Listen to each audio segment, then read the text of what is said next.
I want to welcome you guys back to another episode of Pistons Talk Podcast presented by FanDuel.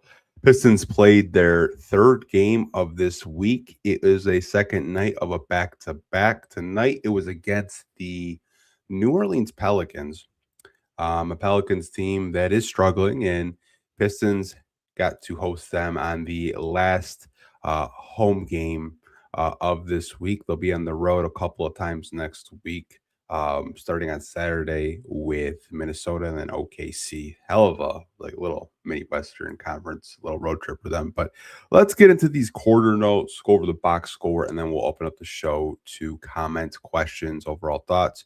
You guys have a thought on this game, a thought on a player. I want to talk about Kevin Huerter tonight, and we're going to get into it. But let's get into these quarter notes. To start the first quarter, you guys, the starting lineups were this: Danish Jenkins, Kevin Huerter, Asar Thompson, Tobias Harris, Jalen Duren. Duncan was a very late scratch from this game. Apparently, he woke up with some wrist pain. That's what JB Bickerstaff said in the post-game press conference with the Detroit Pistons media directly after the game when asked about it. So Duncan is kind of dealing with a little bit of wrist pain. Obviously, no Isaiah Stewart still, no Cade Cunningham, but the Pistons had a starting lineup that did involve Kevin Huerter, and man, did I love it. I'm very close to talking very crazy, having overreactions, but I want to get into the rest of these quarter notes. Early on, both teams exchanged baskets. Neither team was really playing that much defense. Pelicans did have a little bit of a small lead, but they did call timeout after they were up 17-14. And a lot of what they did was Zion Williamson is just such a force, and he's so strong to keep out of the paint. Like, he leads the NBA in just paint points in terms of just paint point per game points. I think he averages close to 15 a game. And he leads the NBA in that category. And you saw why, just the way he can just drive. And they put everybody on Zion. The only player tonight that could actually match his physicality was Jalen Duren. Jalen Duren did make Zion miss quite a bit. New Orleans did use their challenge very early on, and it was a possession where Tobias Harris was posting up. Sadiq Bey initially made contact first, which I didn't see. All I saw was actually Tobias Harris kind of swing his elbow around and hit Sadiq in the back of the head. But they lost their challenge 6 minutes into a game, which I don't really know why coaches do that. I don't understand it, but hey, they lost their challenge on the possessions. Pistons get the ball back. Pelicans were getting just a lot of dribble penetration and touches in the paint. Obviously, they actually outscored the Pistons in the paint tonight. And Zion was a big reason why they were able to do that. DeJounte Murray as well. Paul Reed had, back-to-back games where he just had a hard time, staying out of foul trouble. Picked up 2 quick ones on Derek Queen, and Derek Queen is just such a strong player. He's going to be a really good player for a long time. New Orleans, I know they traded up in the draft to get him, but picked up 2 quick fouls on him. Defensive rebounding was a problem early on in the first 2 quarters. The Pelicans were able to just, get offensive rebounds and just, keep possessions alive. Pistons did surge back at the end of the quarter. They had a chance to actually get the lead. Paul Reed got fouled, had an opportunity to make it 32 to 31, but he missed the free throw, and just kind of like a mental lapse by the Pistons in the first quarter. Zion was able to get up the court in less than 5 seconds and give the Pelicans a 2-point lead, 33-31. So the first quarter was just us not really locking in defensively and not really, calling rebounds, calling defensive rebounds, which I think, throughout the game, they did a better job of doing that. Getting into the second quarter, Pistons started, better off in the half court. Danish Jenkins, after getting absolutely hammered, I can't remember a game where I've seen so many players just get hit in the face or the side of the face or the throat. Danish just got absolutely wrecked by Zion. He was able to be okay, thank goodness. Hit back-to-back threes. First 3 was nothing but net. Second 3, had a little bit of rim luck there, but 6 straight points by Danish Jenkins. Pelicans, got to the offensive glass and the free throw line in the second quarter, but the Pistons started making stops around halfway in the second quarter, like around the 6-minute mark, and they went on a 15-4 run in a 4-minute time span. And just the level of aggression defensively was much better than the first quarter, and they were able to go in the halftime with a 65-56 lead. So obviously, there was a little bit of rust from the first quarter to start the second, but as they kind of got adjusted, midway through the second, they were able to get stops, make their shots, get into their half court sets, and it was much better. Now, the third quarter has been a quarter where, as of late, has been one of their best quarters. It wasn't like yesterday where they scored 20 straight points, but they did come out of halftime much more focused on both sides of the ball. I think defensively, it was much better than it was in the first half. After the Pelicans got within 8, the Pistons go back up 13 points with a Paul Reed transition bucket. But Paul Reed picked up his 5th foul. Just tried to guard their bigs tonight. He's just had like 2 games where he just cannot stay out of foul trouble. I feel bad for the guy because I know he's so hard on himself after every game if he doesn't just have like a great game. Like if you guys follow Paul Reed on Twitter, he probably tweeted again tonight that like it's not up to a standard, which I'm sure Paul will have a better game on Saturday against the T-Wolves. But Pistons did get a little bit of sloppy there towards the end of this third quarter because they did have like, a 13, 15-point lead, but the Pelicans go on an 11-2 run to end the quarter. And you're starting to think like, is this going to be a game to, start the fourth? But it was 92-86.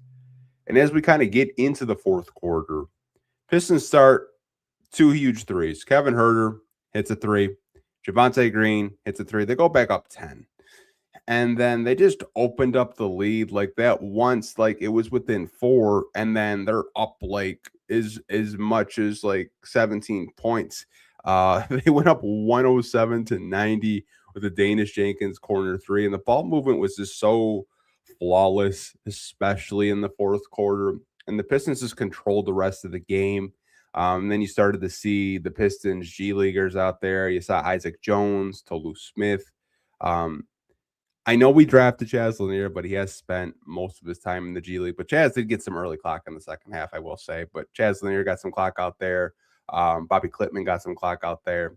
But the Pistons were able to just maintain their lead, hold on to the lead, bounce back in the win column. They win 129-108, and that marks their 53rd win of the season. They do have one more game this week, which it's kind of funny when a team gets flexed because I remember seeing this in the beginning of March, right? Like Pistons got flexed by ABC, and it was supposed to feature Anthony Edwards and Cade Cunningham.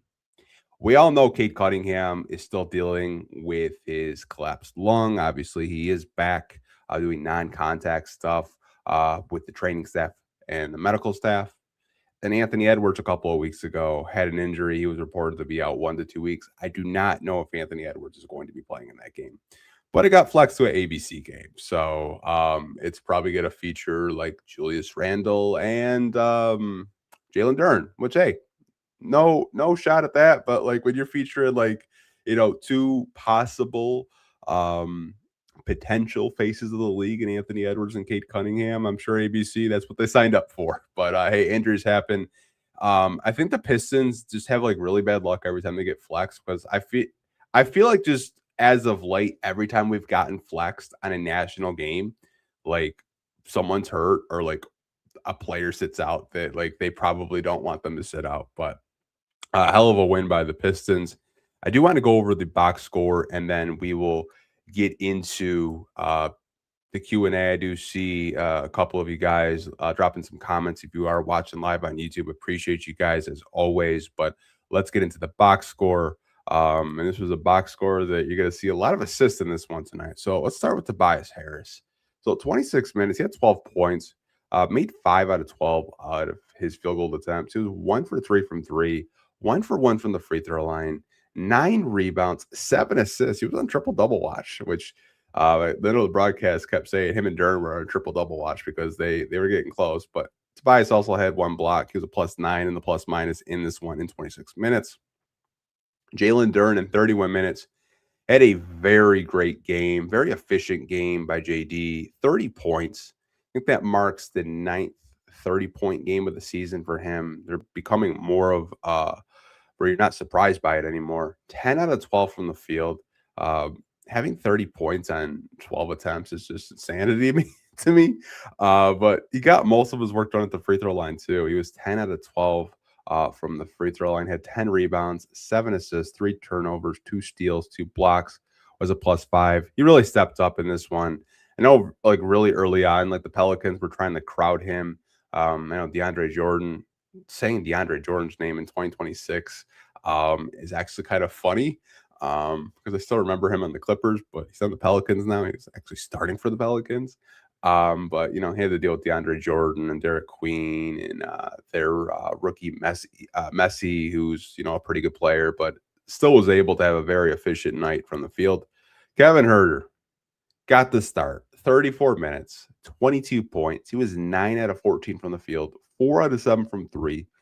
3 rebounds, 2 assists, 3 turnovers, 1 steal. He was a +21 in the plus minus. I want to spend a minute on Kevin Huerter because I've been so impressed with him. I said it last game, like his passing has been so overlooked to a point where, like, when he's in the pick and roll, he just makes the sound decisions. He's very fundamentally sound.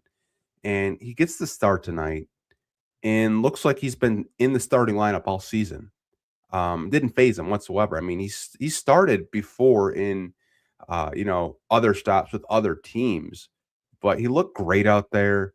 And I think the one thing that I really appreciate about Kevin Herter, I'm not saying this guy's a lockdown defender by any means, but there were possessions where, he's trying to switch on Zion, trying to hold his own. There were possessions where he's trying to pick up like a faster guard in Jeremiah Fears and DeJounte Murray, where he was switched on to them. There was possessions where he had to deal with Herb Jones, who was a lengthy 3-and-D wing. Like, his versatility tonight was very impressive to me. There were some possessions where he did get beat, but overall, the consistency defensively, I was really impressed with. And just to like look at the 22 points and the efficient shooting and making 4 threes when he struggled from 3 this year, it seems like his confidence is going up and we're getting closer to the playoffs. And that's just a whole nother weapon. And like if he's going to be, giving you that type of production um, going into the playoffs, you just have a whole different dynamic with this basketball team. I know I said I might talk crazy. Like if he has one more performance like this, I might start this start Kevin Herter campaign. I love Duncan, but the defensive um, versatility you get with Kevin Herter, the consistency that you get with him, I really like it. But like I said, I'm gonna chill. I'm gonna chill. But if he has another good game like this, where he's scoring the basketball and the defense was as good as it was tonight, I might have to start a campaign with you guys. He looked phenomenal tonight.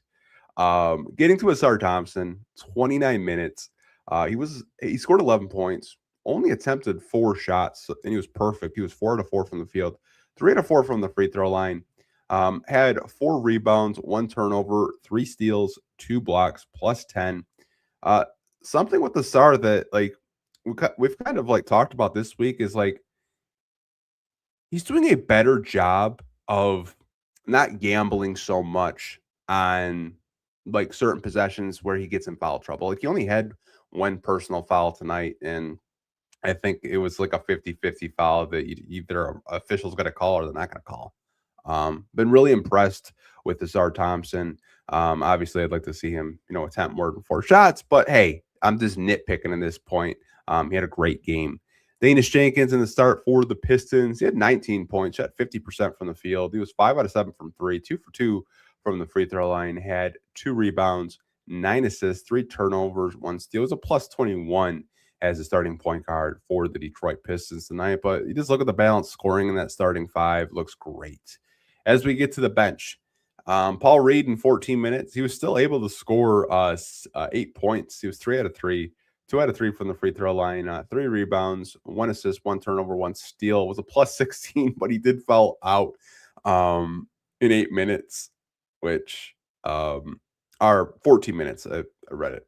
Sometimes these ESPN box scores mess with me. But he did foul out. Tolu Smith did get a little bit of time when he did foul out. He scored 2 points, one rebound, one assist, one turnover. Finished with just a zero in the plus minus. If you guys aren't too familiar with him, he's one of the Pistons two ways. He starts most of his games with the Motor City Cruise. Ryan Holland in 19 minutes. He's kind of been going through a little bit of a shooting slump here. Only scored 2 points. He was 1 of the 6 from the field. 7 rebounds, though. 4 assists, 2 turnovers. He was a +9 in the plus minus for the Pistons. Bobby Klitman, name that we don't really say too much on these post-game shows. Garbage time, obviously, 3 minutes, 2 points. Did grab 1 rebound. Finished with a 0 in the plus minus as well. Isaac Jones, another Pistons two-way Motor City Cruise player. 3 minutes. He did attempt a shot. I'm pretty sure it got blocked from what I remember. 1 rebound. He also had 1 block. Finished with a 0 as well in the plus minus. Javonte Green in 20 minutes scored 8 points. He was 3 out of 4 from the field, 2 out of 3 from 3, 1 rebound, 1 assist, 1 turnover, 1 steal. Finished with a plus 12 in the plus minus. Marcus Sasser came back, first game back in quite some time because he was dealing with a little bit of hip soreness. On 16 minutes, he scored 7 points. He was 3 out of 11 from the field, 1 for 4 from 3, 2 rebounds, 1 assist, 2 turnovers, -6. Not his best shooting night, but I'm sure a lot of the shots that he was taking, like 9 times out of 10, like they're probably going in. A couple of them rimmed out. Chaz Lanier, I did get a little bit of clock with Duncan Robinson being out and kind of backing up Kevin Huerter. 10 minutes, he scored 6 points. He was 2 out of 4 from the field, and those field goal attempts were from 3, not surprising.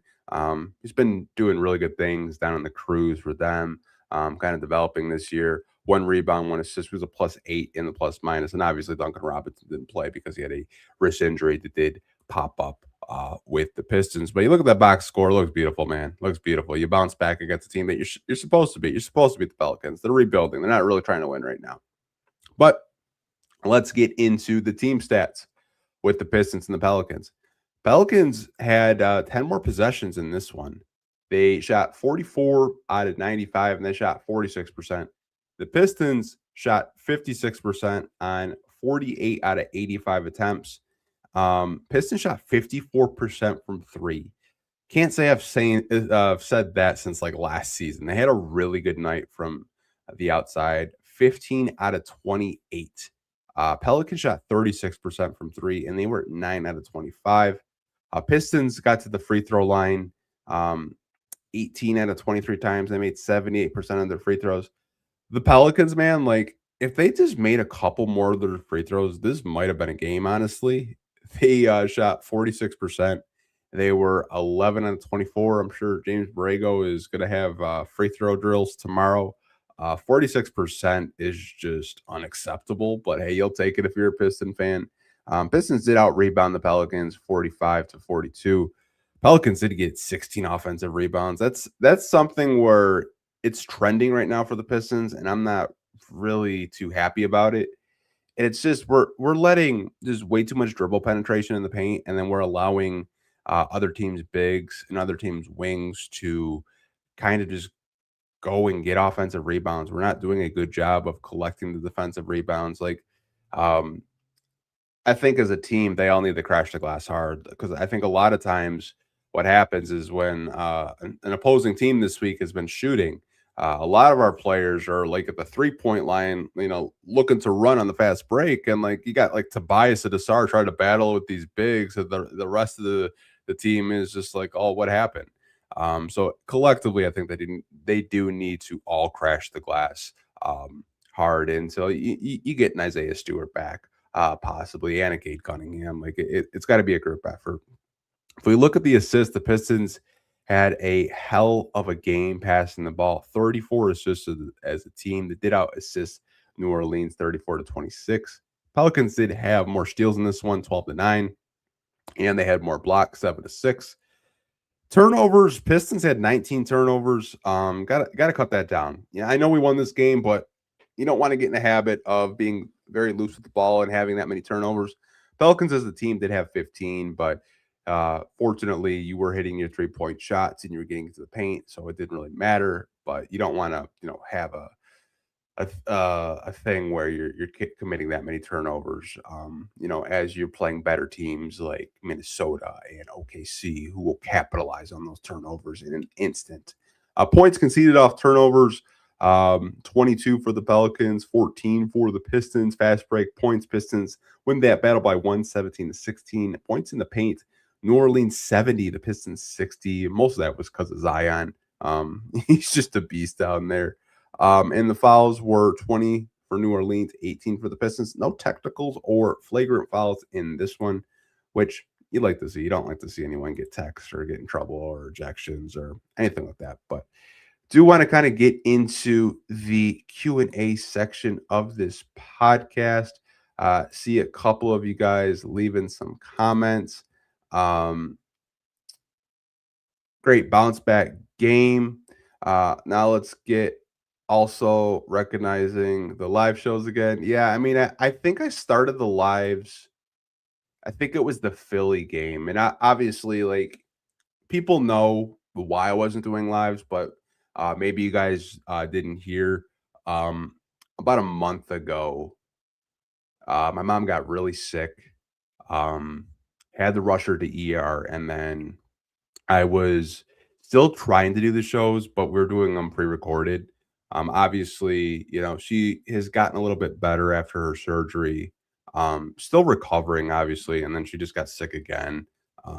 Just caught something, so it's felt better for like 3 or 4 days as she got sick again. But yeah, the live shows are back. Weekend podcasts, I'm still gonna try to have on hold, obviously, because I don't know if I can come up here for 2 hours and do like, a weekend podcast with you guys, but we will have them back very soon. I do promise. Piston fan 11, if Huerter plays like this the rest of the season and the playoffs, do we bring him back next year? We do, just not at the price point that he's at, Piston fan 11, because he's on an expiring deal right now, but you're not going to be paying that kind of price. And it depends, like, if Trajan in this front office can, kind of work out a deal, because like obviously you have Duncan Robinson on a 3-year deal, but understand like the first year was only guaranteed. The next 2 years of Duncan's contract are partially guaranteed. I'm not trying to have recency bias, but like I like having the option of having a Duncan Robinson and a Kevin Huerter off your bench, because I do think that they bring different things offensively and defensively. But yeah, like if Herder keeps having a strong outing for the rest of the season and the playoffs, yeah, you definitely have a conversation about, does he possibly want to come back to Detroit? I know during the broadcast, want to give them a shout out, FanDuel. I know Natalie Kerwin kind of had like the little inside story before the game. Kevin Herder told her that this is a team that doesn't really need a whole lot of coaching. He said that the Pistons players basically just take accountability, and he's like, it's the first locker room he's been in that where it's like it's just grown men in the room where like you don't need constant babysitting. If the players aren't playing well, they just call each other out at halftime. Like, hey, you weren't boxing out. Your perimeter defense wasn't good. You're being lazy, you're being soft right now. Like, apparently they just call each other out. JB really doesn't have to do too much coaching. And it kind of just shows you the culture that he's built of just like being so positive and uplifting these guys. They're getting to a point where like they're just coaching themselves now, which you love to see. But yeah, if Herder plays, well, like he did tonight, and then like he has for the past like week and a half or so, yeah, you definitely have a conversation about bringing him back. Just really depends like what he wants. But hopefully, Kevin Herter is in a Detroit Pistons uniform next year, because I've really liked him since trading Jaden Ivey. And it really sucks for Jaden Ivey. I don't know if you guys saw the news today. He's going to be out for the remainder of the season. Didn't really get to play that much, obviously. He just wasn't right this season. Believe his knee, I think it was his left knee, where he did get his leg broken by Cole Anthony. That's giving him issues now. So who knows if he needs another surgery or what, but, praying for the dude. Really sucks how his career just went like that. But praying for him. But been very happy with Kevin Huerter. And you also have a pick swap with Minnesota. So that pick swap depending on how Minnesota does, could be like as high as 21. So kind of get like a mid to late first round pick this year for the Pistons. JD has become what Zion was supposed to be. Ooh, ooh, I really feel, we're gonna go off topic with this because like obviously it's a Pistons podcast, but Zion was a former number one pick. I think there was a lot of expectations with him. And obviously New Orleans has had like a lot of talented players down there. Like they've had like Lonzo Ball before he had all his injuries. They had Brandon Ingram. Um, it's just crazy, like all the talent that they've had, and it hasn't really translated to much playoff success. And I think a lot of people during Zion's draft, it was like Zion and John Morant, like both of those guys is kind of like fizzled out. I think Zion has actually kind of done better as of late. Looks like he has trimmed down a little bit. But I just think this. I think once you get out of New Orleans, you do better. Brandon Ingram is thriving in Toronto. We just saw Brandon Ingram not too long ago, you guys. The guy could not miss a freaking shot. I think Zion just needs to change his scenery. I don't think he's a bad player whatsoever. I just think it's always been conditioning and health, and he hasn't taken the best care of his body. But I think if he did get to New Orleans, have a fresh start, and they're willing to kind of just like, cut the bait with that relationship that they've had since 2019, maybe Zion would be kind of viewed differently from us Pistons fans. I still think he's a good player, but I don't really think he's lived up to the number one overall pick expectations that a lot of people had for him. 'Cause I remember the hype with him coming out of the draft. Like everyone was just calling him like the next Charles Barkley and all these things. Um, Marcus, the Pistons are the only team in the NBA that actually play basketball.